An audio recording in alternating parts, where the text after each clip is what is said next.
I have a 1998 F150 rear-wheel drive. Gonna replace stabilizer links. And this one, all the bushings are gone, but the bolt is still there. So I'm gonna use my air gun to take off the nut. And hopefully I don't have to cut it off on both sides. All right, so when you're doing stabilizer links, it's always best to do both sides at the same time. So that's how you do it. You got your bushing set up on it like that. Okay, don't forget, you got one on the bottom, a bushing on the bottom. Here. There you go. Bolt, washer, bushing, bushing, washer, sleeve, washer, bushing, bushing, washer, bolt, nut.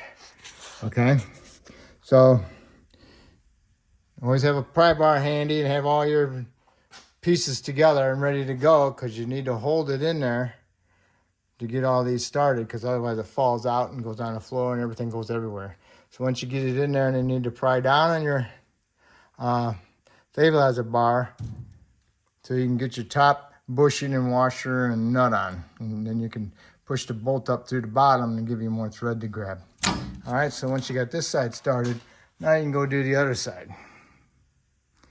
By doing them both at the same time, you're not going to be fighting against the other one. This is how the bushings look. Always put that nipple end towards the metal of the control arm and the stabilizer bar. All right. So now you can get your things together. Stays in there. See how the threads are not sticking up? So now I got my pry bar in there ready. I'm going to push down on it. Now I'm going to push up on my bolt. Push gives me a little bit more thread, so now I can get my threads, my nut started. All right, my nut is started. Now you can go ahead and find your socket and wrench to fit, and then tighten it up.